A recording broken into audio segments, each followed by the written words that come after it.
সাহাবী সাবিত ইবনে কয়েস আল আনসারী রাদিয়াল্লাহু তাআলা আনহু রাত্রিবেলা কোরআন শরীফ তেলাওয়াত করনা। দেখুন তান গরর মাঝে মিটমিটাই, গরর চাদর মাঝে মিটমিটাইয়া আলো জ্বলে। বড় আশ্চর্য হয়ে গেলা, এই আলোগুলা কিসের বুঝতে পারলা না। সকালবেলা নবীজির দরবারে গিয়ে এখন ইয়া রাসূলুল্লাহ সাল্লাল্লাহু আলাইহি ওয়াসাল্লাম, গত রাত্রে আমি কোরআন শরীফ তেলাওয়াত করাতে আসলাম, আমি দেখি আমার গরর চাদর মাঝে মিটমিটাইয়া আলো জ্বলে। ইয়া রাসূলুল্লাহ, এই আলোগুলা কিসের আমি বুঝতে পারলাম না। আল্লাহ রসুলে ফরমাইন, সাবিত গত রাত্রে যে তুমি কোরআন শরীফ তেলাওয়াত করাতে আসলা, তোমার কোরআন শরীফের তেলাওয়াত শোনার লাগি রহমতর ফিরিস্তা আসমান থাকি নাজিল হয়ে গেছলা। তুমি যদি সকাল পর্যন্ত তেলাওয়াতটা জারি রাখতা, তাইলে সকাল পর্যন্ত তারারে দেখতাই পারলেন। সাহাবী উসাইদ ইবনে হুযাইর রাদিয়াল্লাহু তাআলা আনহু তাফসিরে কাশাফ ইবনে কাসির আইছেন, রাত্রিবেলা কোরআন শরীফ তেলাওয়াত কররা, পাশে তার একটা গুড়া বাঁধা, তার বাচ্চা একটা ঘুমন্ত। কোরআন শরীফ তেলাওয়াত করা শুরু করলেও গুড়ায় লাফানি শুরু করি দেয়, তেলাওয়াত বন্ধ করলেও লাফানি বন্ধ, আবার তেলাওয়াত শুরু করি দেয়, আবার গুড়ায় লাফানি শুরু করি দেয়। ডরাইয়া তেলাওয়াত বন্ধ করিচ্ছে যে যদি আমার বাচ্চার উপরে উঠি যায় লাফাই। সকালে গিয়ে এখন ইয়া রাসূলুল্লাহ, গত রাত্রে আমি কোরআন শরীফ তেলাওয়াত করা যখন শুরু করলাম, আমার পাশে বাঁধা গুড়া লাফানি শুরু করি দে, তেলাওয়াত বন্ধ করলেও লাফানি বন্ধ করি দে। ইয়া আসলাম, আমার গুড়ায় লাফাইল ওখানে আমি জানতাম চাই। সুবহানাল্লাহ, আমার গুড়ার লাফানির কারণ আমি জানতাম চাই। নবীজি ফরমাইন, তুমি যখন কোরআন শরীফ তেলাওয়াত করা শুরু করো, তখন রহমতের ফিরিস্তা নাজিল হয়ে যায়। আর এই গুড়ায় ফিরিস্তা দেখে লাফানি শুরু করি দে। আর তুমি যখন তেলাওয়াত বন্ধ করিলাম, ফিরিস্তা অকল জান কি গুড়ারও লাফানি বন্ধ হয়েছে। হোকা সুবহানাল্লাহ, গুড়ার লাফানির কারণ হইল। আমরা যে কোরআন শরীফ তেলাওয়াত করি, এই তেলাওয়াতে রহমতের ফিরিস্তা নাজিল হইনি না হইন না, এই বিশ্বাসান আমরা রাসেনি না নাই। এই জন্য যে গরো তেলাওয়াত করা হইব, এই গরো আল্লাহর রহমত নাজিল হইব। নবীজি ফরমাইছেন, লা তাজালু বুয়ুতাকুম কুবুরা, তোমরা গরে কবর বানাইও না। গরো কোরআন শরীফ তেলাওয়াত করিও, গরো জিকির আজকার করিও, গরো দুরূদ শরীফ পড়িও, গর থাকি নবীজিরে সালাম দিও, গরো নামাজ পড়িও, গর আর কবর যেন এক না হয়। সুবহানাল্লাহ, গরে কবর বানাইতে হাদিস শরীফ আইছে যে আপনি যদি গড় থাকিও নবীজিরে সালাম দেই, তাইলে এই সালামটাও সাথে সাথে নবীজির দরবারে গিয়ে পৌঁছে যায়। গড় থাকিও নবীজিরে সালাম দিতা, দুরূদ পড়তা।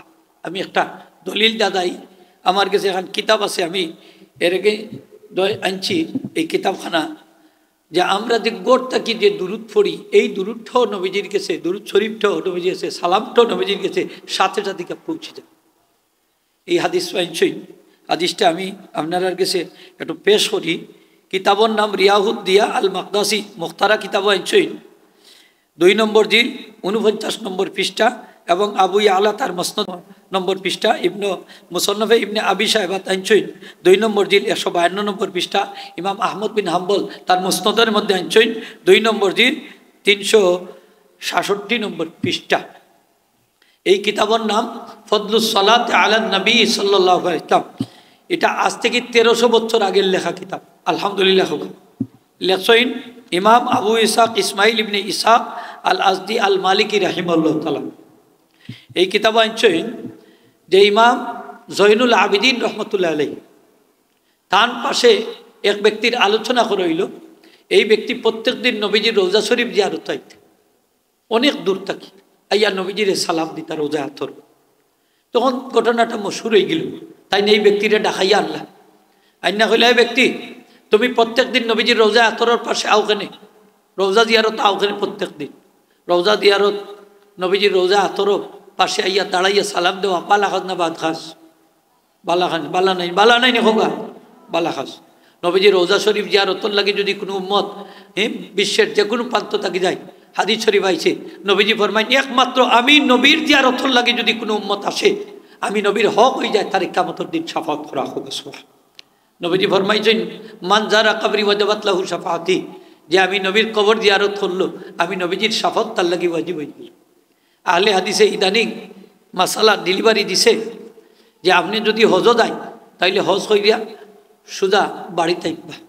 মদিনা শরীফ যদি যাই, তাইলে জিয়ারতর নিয়তে যাই না, যার মসজিদে নবীর নমাজ পড়ার নিয়তে যাইবা। আর নবীজির রওজা শরীফ জিয়ারতর নিয়তে যদি যাই, যে টাকাটা খরচ করবা, এগুন ফানিত ফেলাইলে, এগুন ফানিত ফেলাইলে। নাউযুবিল্লাহি মিন যালিক। অথচ নবীজি ফরমাইছেন মান হাজ্জা ওয়া লাম ইয়াজুরনি ফাকাদ জাফানি। আমার যে উম্মতে হজ করলো তো আমি নবীজির রওজা শরীফ জিয়ারত করলো না, আমি নবীর সাথে সে বাদ ব্যবহার করলো, ঠিক কিনা? বাদ ব্যবহার। ইমাম মালিক রহমতুল্লাহ আলাইহি আনছেন হজ করার বাদে যদি জিয়ারত করে তাহলে এই জিয়ারতটা এই জীব হজ কবুলের সবচেয়ে নৈকট্যশীল উসিলা। ফোকাসবাহ হজ করার পরে আপনি জিয়ারত করতাম বালা খাস। তো যাই হোক, তাই তারে দেখাই আনছেন ইমাম জৈনুল আবেদিন রহমতে সেই ব্যক্তিরে আইনা কইলা তুমি প্রত্যেক দিন নবীজির রওজা শরীফ জিয়ারত আওখানে, তোমার সংসারের তো অনেক কাম কাজ আছে, এই সব ফালাইয়া অনেক দূর দূরান্ত থাকি প্রতিদিন তুমি রোজা আতর আওখানে। সে কইল হুজুর উহিব্বুত তাসলিমা, আমি সালাম দেওয়ারে পছন্দ করি, নবীজিরে সালাম দেওয়ারে কি করি? পছন্দ করি। তখন তাই কইলা শোনো, আমি তোমার একটা হাদিস শুনাই যেটা আমি আমার পিতা ইমাম হুসাইন রাদিয়াল্লাহু তাআলা আনহু থাকি, তিনি তার পিতা হযরত আলী রাদিয়াল্লাহু তাআলা আনহু থাকি এই হাদিসটা শুনছেন। হযরত আলী রাদিয়াল্লাহু আনহু জনাবে রসুল পাক সাল্লাল্লাহু আলাইহি ওয়াসাল্লাম থেকে হাদিসটা শুনছেন যে রসুল পাক সাল্লাল্লাহু আলাইহি ওয়াসাল্লাম ফরমায় লা তাজআলু কবরি ঈদা ওয়া লা তাজআলু বুয়ুতাকুম কুবুরা সুম্মা সাল্লু আলাইয়া ওয়া সাল্লিমু হাইসুমা কুনতুম ফাসায়ুবাল্লাগুনি সালামুকুম ওয়া সালাতুকুম। যে নবীজি ফরমায় আমার ইন্তেকালের পরে তোমরা আমার কবরে ঈদ বানাইও না, বিনোদনের জায়গা বানাইও না, সেলফি তোলার জায়গা বানাইও না, আনন্দ ফুর্তির জায়গা বানাইও না, এবং তোমরা গর্রে কবর বানাইও না। গর্রে কি বানাইও না? কবর বানাইও না। অর্থাৎ গরর মাঝেও নামাজ পড়িও সুন্নত নফল, গরর মাঝে পড়তা সুন্নত, ফরজ নামাজ পড়বা মসজিদ হয়, আর সুন্নত নফল পড়বা গরর মাঝে, আর গরর মাঝে দোয়া দুরুদ জিকির আজকার কোরআন তেলাওয়াত এইগুলা চলতো, নাইলে আর কবর সমান হয়ে যাবে। সুম্মা সাল্লু আলাইয়া ওয়া সাল্লিমু হাইসুমা কুনতুম, আর তোমরা জগতের যে স্থানে থাকো সেখান থেকেই তোমরা আমি নবীর উপরে দুরূদ শরীফ পড়িও, আমি নবীরে সালাম দিও। ফাসায়ুবাল্লাগুনি সালামুকুম ওয়া সালাতুকুম, তোমরা যেই সময় আমি নবীর উপরে সালাম দিবা, নবীর উপরে দুরূদ পড়বা, সাথে সাথে এটা আমি নবীর দরবারে রিসালতে আল্লাহ পৌঁছাইয়া দিব। হোক সুবহান, এটা পৌঁছে দিব।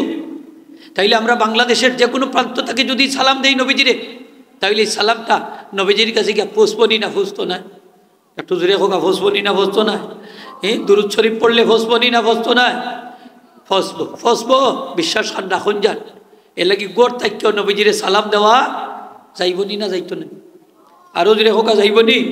এটা দিয়ে কিতাব বুঝাইছে যে প্রত্যেক দিন কষ্ট কইরা অনেক দূর দূরান্ত থেকে টাকা পয়সা খরচ করিয়া সংসারের কাম কাজ সব বাদ দিয়া রওজা আতর আইয়া সালাম দেওয়া দরকার নাই।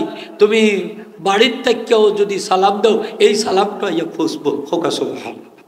ইনো একটা মাসালা বর্ণনা করছে যে আপনি যদি গরিব হই, আপনার টাকা পয়সা নাই, ঠিক না নি হোকা, প্রত্যেক দিন রোজা আতর আইয়া অনেক টাকা পয়সা খরচ করিয়া সালাম দেওয়ার মতো অবস্থা আপনার নাই, গরিব দেশের মানুষ আমরা, বাংলাদেশের মুসলমান, তাহলে প্রত্যেক দিন যদি নবীজিরে আমি যে জায়গার থাকি ও জায়গার থেকেও সালাম দেই, বিশ্বাস রাখবা নবীজি ফরমাইছেন এই সালামটাও গিয়া পৌঁছবো। সুবহান। পৌঁছবনি না বুঝতো না? একটু জোরে আওয়াজ দিয়ে হোক, পৌঁছবনি না বুঝতো না? ফসব ফসব, এই বিশ্বাস আমরা আসেনি না নাই? আছে। সালাম দিন যান। বর্তমান বিজ্ঞানে তো বিষয়টা আরো সহজ করে দিলাইছে। এই যে ভিডিও কল, মোবাইল দিয়ে আমরা ভিডিও কল করিনি না, করি না? আত্মীয় স্বজনের সাথে, আমরা পরিবার পরিজনের সাথে, বাচ্চা কাচ্চার সাথে, আমরা যারা বিদেশ বিবই থাকই, প্রবাসে থাকই, তার সাথে আমরা দেখা দেখা কথা কইতাম পারিনি না? পারি না? পারি। কোন সময় পারি? যদি নেট থাকে। আমার নবীজি ফরমায় নাসমাউ সালাতা মিন আহলি মাহাব্বতি ওয়া আরিবুহুম, মহব্বতের নেটে যদি আমার কোনো উম্মতে হাজার হাজার মাইল দূর থেকে আমি নবীজিকে সালাম দেয়, আমি নবীর উপরে দুরূদ শরীফ পড়ে আমি তার নিজ কানে শুনি এবং তারেও চিনি। হোক সুবহান। শর্ত হইল মহব্বতের নেট থাকতে হইল। মহব্বত ছাড়া যদি পড়ি, এটা ফিরিস্তা হলে না পৌঁছাই দিন। হোক সুবহান। আর মহব্বতে পড়লে একবারে ডাইরেক্ট ভিডিও কলও লাগানো। আমার নবীজি ফরমায় তোমাদের সালাম, তোমাদের দুরুদ আমি নবীর সামনে পেশ করা হয়। শুধু তাই না, যে সালাম দিছই, যে দুরুদ শরীফ পড়ছই, তার নাম সহ নবীজির সামনে পেশ করা হয়। শুধু তাই না, তাদের মুসাম্মা বা বডি সহ পেশ করা হয়। শুধু তাই না, তাদের পিতার নাম সহ পেশ করা হয়। সুবহান। পেশ করা হয়। তাইলে আপনি গরত থেকেও আপনি দুরুদ পড়বা, এই গরত থেকেও নবীজির সালাম দিবা, গরত আপনি কোরআন শরীফ তেলাওয়াত করবা, আপনি গরো জিকির আজকার করবা, আপনার গরো নামাজ পড়বা, তবে ফরজ নাই। আমি বারবার হইয়া কোন নামাজ পড়তাম? সুন্নত নফল পুরুষ হকলে, আর মা বই নকলে মহিলা হকলে গরো তারা ফরজ নামাজ পড়তাম। তারা মসজিদ আইয়া পড়ার থাকি গরো পড়ার সওয়াব বেশি হোকা সওয়াব। আর বর্তমান ফিতনার যুগে ওলামা একরাম হকলে এটা সর্ববাদী ফতোয়া যে এই ফিতনার যুগে মহিলা হল মসজিদও যাইতা না, তাদের জন্য মসজিদে গিয়া জামাতে নামাজ পড়া মকরুহে তাহরিমি হোকা মকরুহে তাহরিমি, যেহেতু তাদের নিরাপত্তার অভাব আছে, ফিতনারও আশঙ্কা আছে, নিরাপত্তার অভাবও আছে, এই জন্য মসজিদও পড়তা না।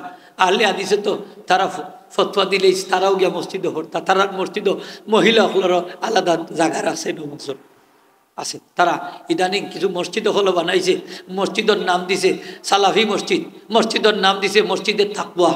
কিতা নাম দিছে? তাকওয়া মসজিদে সালাফি, সালাফি হলো মসজিদ। তো হাজিরিন একরাম, আমরা গরো থাকাও আমরা নবী সালাম দিতাম, গোরখানো আমরা কোরআন শরীফ তেলাওয়াত করতাম। আগের যুগের মা বই নকলোর অভ্যাস আছিল, মহিলা হকলোর অভ্যাস আছিল, তারা ভোরবেলা ঘুম থেকে উঠতা, নামাজ পড়তা, কোরআন তেলাওয়াত করতা, তারপরে তারা রান্না বান্না করতা। এখন এই অভ্যাসটা যেমন প্রায় দার্গিও, অনেক মা বই নকল সকালবেলা ঘুম থেকে উঠেই না, কোরআন তেলাওয়াত হয় না। বাচ্চা কাচ্চা ঘুম থেকে সকালবেলা উঠে অনেকে প্রতিষ্ঠানও দেয় আনা খাইয়া, কতগুর গ্যাস্ট্রিক, কতগুর আলসা, কতগুর ক্যান্সার হইয়া বই থাকছে, ঠিক কিনা না হোকা? এরা সকালে ঘুম থেকে উঠে না, কিলা ঘুম থেকে উঠতে হোকা চাই সিরিয়াল দেখে আস্তা রায়, মোবাইল টিভাই আস্তা রায় খাটাই লিল, সকালবেলা উঠবা কিলা। আজকে আমরা কোরআন তেলাওয়াত নাই। বড় পীর আব্দুল কাদির জিলানী মাহবুবে সুবহানী রহমাতুল্লাহ আলাইহি কোন মায়ের পেটে ঘুমাইয়া দুনিয়ায় তোর শিবাঞ্চ, যার মা 18 ভাড়া কোরআন শরীফ, 15 ভাড়া কোরআন শরীফ তাই তেলাওয়াত করতা। বড় পীর আব্দুল কাদির জিলানী মাহবুবে সুবহানী রহমাতুল্লাহ মায়ের পেটে থেকে সেই কোরআন শরীফ শুনি শুনি তেলাওয়াত মুখস্থ করে দিয়েছে। সুবহানাল্লাহ। যদি মার সিনাত কোরআন শরীফ না থাকে, মা যদি কোরআন তেলাওয়াত না করেন, তাইলে বাচ্চার মধ্যে এটার আসর পড়ব কি? এর লাগে আমরা মা বই নকলো কোরআন শরীফ তেলাওয়াত করতানি না করতা না, তারা কোরআন শরীফ শিক্ষা তাকতনি না তাকতো না হোক। আল্লাহর রহমতে দারুল কেরাতের বদৌলতে আজকে জায়গায় জায়গায় দারুল কেরাত প্রতিষ্ঠিত হওয়ার কারণে আমাদের প্রিয় মুর্শিদের বদৌলতেও ছিলা আজকে পুরুষ হকলোর পাশাপাশি অনেক মহিলা হকলো ও সাদিস পাস কারি সাহ হল তৈরি হয়েছে, ঠিক না নি হোক? কারি সাহ গড়ে গড়ে কারি সাহ হয়তো আলহামদুলিল্লাহ হোক, এটা বালা লক্ষণ। আমরা কোরআন শরীফ যদি সিনাত থাকে তাইলে এরা নমাজি হইবা, এরা চরিত্রবান আল্লাহ ওয়ালা হইবা। অনেকে আজকে মাদ্রাসার ছাত্রীগুলোরে শাদি করতে চান, সেখানে যে মাদ্রাসার ছাত্রীগুলোরে শাদি করলে সন্তান গুণ ভালো হইব। আর একটা কিনা জানি, আর একটা হইল এরা চরিত্রবান, এরা স্বামীরে তৈয়া ফালাইয়া অন্য জায়গায় যাইতা নাই, ঠিক কিনা না? ওই যে লন্ডন আমেরিকা তাইরা সব কিতা বালা আসেনি মনে করেন, সব বালা না জ্বালা খাইতে খাইতে অবস্থা বেগতি। তো বাংলাদেশ আইয়া পালি মাদ্রাসার ছাত্রী দোকান, এই মাদ্রাসার ছাত্রী দোকান এখানে এরা চরিত্র বালা আলহামদুলিল্লাহ হোক, এরা স্বামী ভক্ত, এরা ফরদানশীল, এরা চরিত্রবান, এরা নমাজি, এরা আল্লাহওয়ালা। যদি মা বালা হই তাইলে সন্তান ভালো হইবানি না হইতা না, মা তুই না কেন ভালো হইবানি না হইতা না, মা ভালো হইলে সন্তানও ভালো। এর লাগি অধ্যাপক নেপোলিয়ান বলেছিলেন, give me a good mother I shall give a good nation. আমার একটা শিক্ষিত মা দাও, আমি তোমার একটা শিক্ষিত জাতি উপহার দেব। আমার নবীজি ফরমাইছেন শাদি করতে সময় খালি মহিলারে দেখে আপনার যারে স্ত্রী বানাইতা তানরে দেখে শাদি করতে না, স্ত্রীর মারে দেখতেও শাদি করতে। সুবহানাল্লাহ। আপনার শাশুড়িরেও দেখতা, তাজাওয়াজুল ওয়াদুদ আল ওয়ালুদ ফাইন্নী মুকাসিরু বিকুমুল উমাম। আমার নবীজি ফরমায়েন শাদি করতে সময় ওই মহিলার মেয়েরে শাদি করিও যে মহিলার মা স্বামী সুহাগিনী এবং বেশি সন্তান প্রসবকারিনী। কিয়ামতের দিন আমি বেশি উম্মত দিয়ে ফখর করব। খোকা সুবহানাল্লাহ। তাইলে আপনার হাদিস শরীফ আইছে 4টা গুণ দেখিয়া মহিলারে শাদি করতাম। তুনকাহুল মারআতু লিআরবাঈন, 1 নম্বর হইল লি মালিহা, 2 নম্বর হইল ওয়ালি জামালিহা, 3 নম্বর হইল ওয়ালি হাসাবিহা, 4 নম্বর হইল ওয়ালি দিনহা। নবীজি ফরমান ফাসফার বিদাতিদ দিন, পয়লাটা অঞ্চল মাল দেখা ওই মহিলার মেয়েরে শাদি করতা। আমরা প্রিয় মুর্শিদে হইছে যে মাল বলতে বোঝায় যে মহিলার মায় বেশি বেশি দান সৎকা করুন। ফোকাস কিতা করেন খোকা দান সৎকা করেন। কারণ হাদিস শরীফ আইছে আপনি যদি সম্পদ দীক্ষা সাথী করেন তাহলে এই ফ্যামিলির কাছে আল্লাহ আপনারে লাঞ্ছিত অপমানিত করবে। তাইলে ইনো মাল বলতে কি বুঝা? ইনো মাল হইল যে মহিলার মায় বেশি বেশি মাল খরচ করে